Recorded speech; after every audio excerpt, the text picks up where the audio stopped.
Bueno, como bien decía mi marido, el presidente de la fundación, esta es la fundación de las emociones, con lo cual yo que soy muy llorona probablemente no pueda, después de estos comentarios de mi amiga Teresa, de mi amiga Victoria y de Alejandro, que no es mi amigo, pero del cual soy muy amiga de su madre, pues realmente me emociona mucho, y sobre todo las palabras de mi editor Raúl, con el que me une una amistad y un cariño profundo.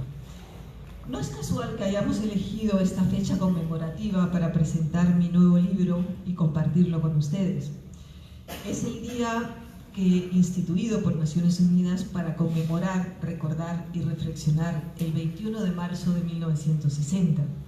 Ese día en Sudáfrica, el 21 de marzo del 60, fueron asesinados 69 personas por la policía, 69 personas evidentemente negras, durante una manifestación pacífica. A partir de entonces, Naciones Unidas aprobó celebrar esta fecha conmemorativa para todos los estados, para que recuerden lo que no deben de cometer semejantes atropellos. Y también para todos los pueblos que luchan en contra del racismo y la discriminación, y que muestre su solidaridad y su apoyo en esta lucha contra el racismo. Pensaba yo que si Naciones Unidas hubiera visto el genocidio en Guatemala, no habría tenido palabras realmente para comparar 69 personas asesinadas, evidentemente, con el Holocausto, solo comparado con el Holocausto nazi de nuestro país. Es por eso que por lo que nosotros pensamos que queríamos inaugurar oficialmente la Fundación, este espacio de encuentro y diálogo y de debate, y presentar nuestro libro con Raúl en esta fecha tan conmemorativa para compartir y celebrar con ustedes esta semana de solidaridad con los pueblos indígenas que sufren y padecen esta lacra. Y también para animarles para que continuemos luchando continuamente para mitigar y contrarrestar el racismo, el genocidio y la discriminación de etnia, género y clase. Y no lograr eliminarlo, porque no vamos a poder, pero sí paliarlo, o al menos tratar de frenar esta ideología racista que nos invade actualmente.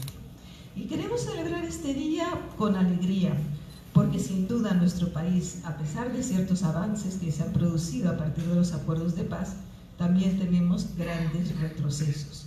Y sin duda Guatemala es uno de los países más racistas del mundo. El otro día un periodista del New York Times me preguntaba, ¿por qué Guatemala es tan racista? Y realmente no tenía palabras para responderle, a pesar de que me considero que tengo una cierta, digamos, experiencia, ¿no? Entonces, en ese sentido, tal vez quería hacer una reflexión de por qué creo que tenemos un país tan racista, o el más racista de América Latina, y por qué considero que racismo y genocidio son dos caras de la misma moneda, y por eso tenemos que combatir fuertemente el racismo para que no se vuelva a repetir. Yo considero que dentro de las premisas por las cuales Guatemala es uno de los países más racistas, tiene que ver con 5 elementos que voy a ir muy rápido. Primero, el arraigo de las raíces históricas del racismo, por tratarse, como decía Victoria, de un elemento histórico estructural que se inicia en la colonia y mantiene una continuidad a lo largo de la historia, ¿no? Y en lugar de desaparecer, como bien decía Alejandro, se ha reforzado debido a la persistencia de la ideología dominante y debido a que los pueblos indígenas han tomado su voz y su protagonismo y han dicho basta ya. Por otra parte, la ideología de la clase dominante, que se dispersó al conjunto de la sociedad, tuvo desde sus inicios un fuerte componente racialista, es decir, un fuerte componente de blanqueamiento de la sociedad.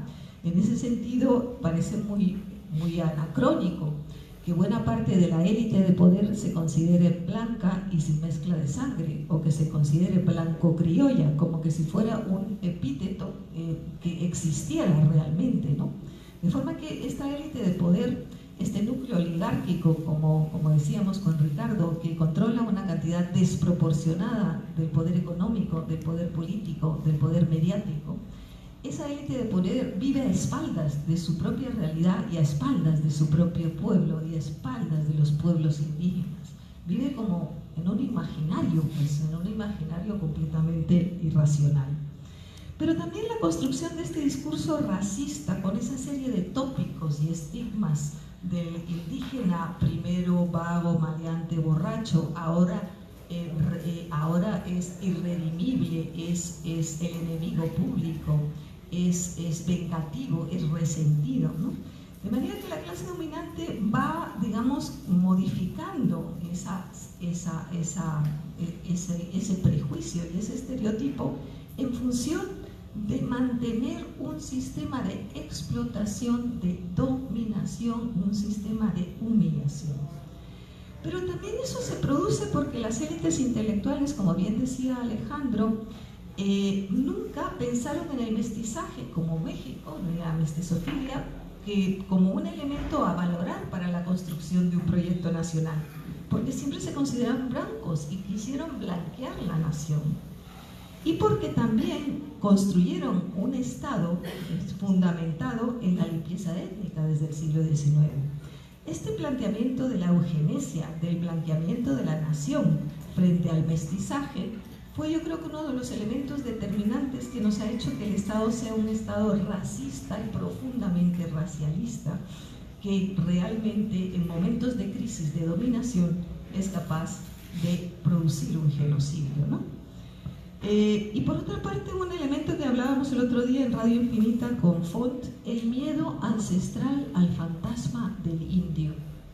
Yo no sé cómo imaginan, es decir, lo imaginan porque no lo conocen, porque realmente no hay una relación, digamos, de interacción con los pueblos indígenas, ¿no?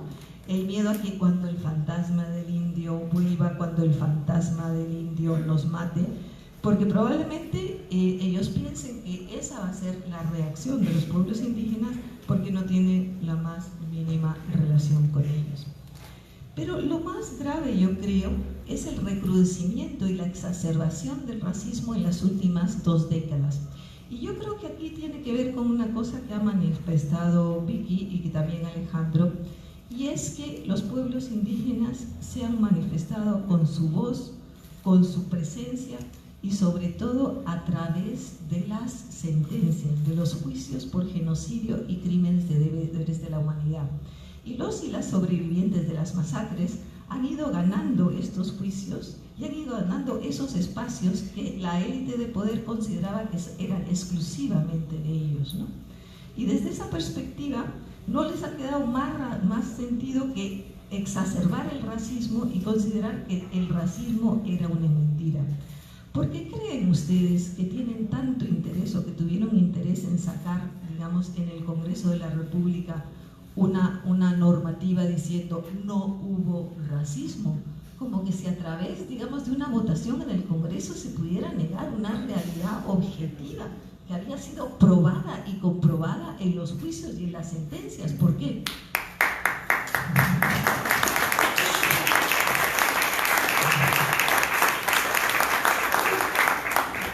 ¿Por qué? Porque era la primera vez que los pueblos indígenas y mestizos y ladinos que estaban en los juicios les disputaban el espacio jurídico y les disputaban el espacio del Estado. Era la primera vez que los pueblos indígenas decían: aquí estamos, esto es lo que pasó, no vamos a dar marcha atrás y queremos que nos den una explicación porque no teníamos culpa alguna. Desde esa perspectiva vemos que no es casual que ahora quieran modificar la ley de reconciliación nacional y anular todos los juicios por genocidio y crímenes de lesa humanidad. Y no solo anularlos, sino amnistiar a todos los condenados que tanto trabajo y esfuerzo les ha costado a las mujeres y hombres indígenas llevar. ¿Ahora qué hacemos?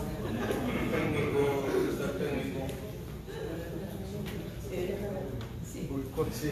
Bueno, pues no sé, ¿cómo voy a tener? No se ha editado el... ¿Aló? ¿Lo has apagado? No. Sí. Bueno, pues me pongo de pie.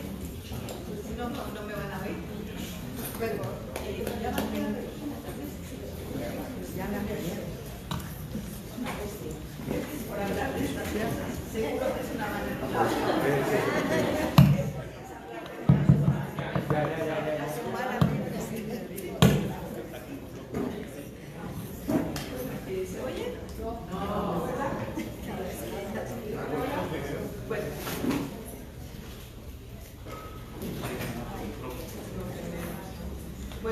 ¿Por qué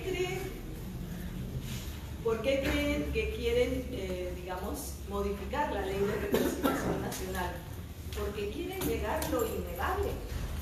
Quieren realmente anular por decreto ley o simplemente a través del Congreso algo que sucedió y que ellos quieren seguir negando.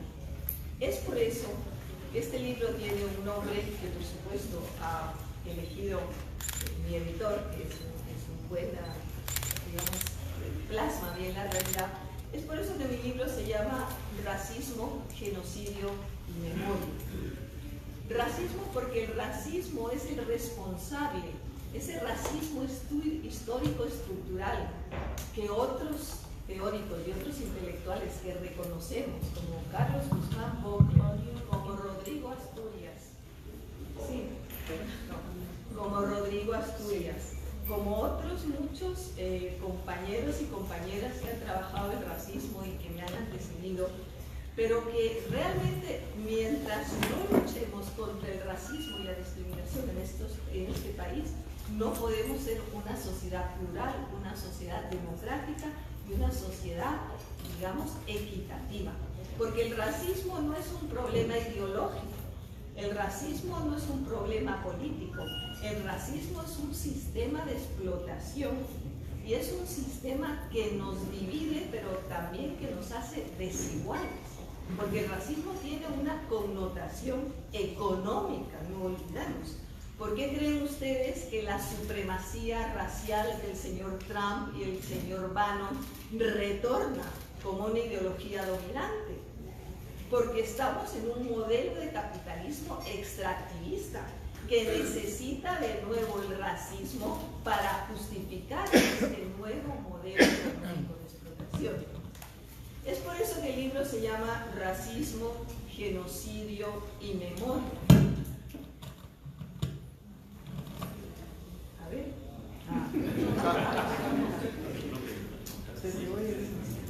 Es por eso, bueno, ya me callo, ya está. Es por eso que el libro se llama Racismo, Genocidio y Memoria. Porque la máxima expresión del racismo en nuestro país ha sido el genocidio. Reflexionen ustedes, y ahora que entremos en el debate, ¿por qué no se ha producido otro genocidio de esta magnitud en América Latina? Porque el elemento histórico estructural del racismo no era tan fuerte. De manera que podemos decir que racismo y genocidio son dos caras de la misma moneda, pero es el elemento que nos permite, que no nos permite construir un proyecto nacional, construir un proyecto en donde haya un reconocimiento de la diversidad étnico, cultural y de género. Entonces, en esa medida, yo agradezco muchísimo en esta conferencia la cantidad de, digamos, de compañeros y compañeras mayas, pero también la cantidad de compañeros y compañeras ladinas, mestizas y de jóvenes, porque solo si construimos un proyecto conjunto y luchamos contra el racismo y contra la discriminación y contra la desigualdad, podremos quebrar este estado racista, este estado autoritario y este estado corrupto.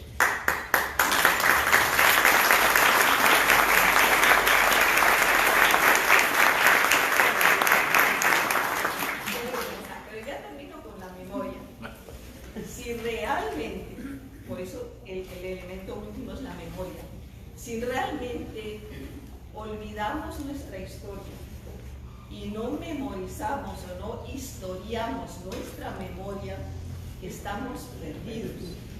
Porque fíjense que esta mañana cuando cambié el discurso pensaba, los países que no tienen memoria son como las personas que tienen Alzheimer, no saben quiénes son.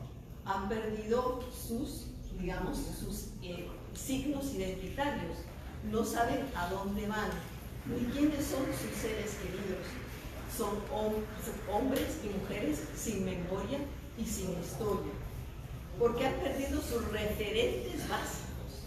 Es por eso, es absolutamente necesario, y más en estos momentos que nos vienen tiempos súper difíciles en Guatemala y en todo el mundo, que hagamos un esfuerzo por recuperar nuestra memoria y nuestra historia reciente y por renegociar esa memoria con el conjunto de hombres y mujeres que van a ser parte, sin duda alguna, de nuestro futuro país, con una ciudadanía plural, diversa y participativa. Muchísimas gracias a todos.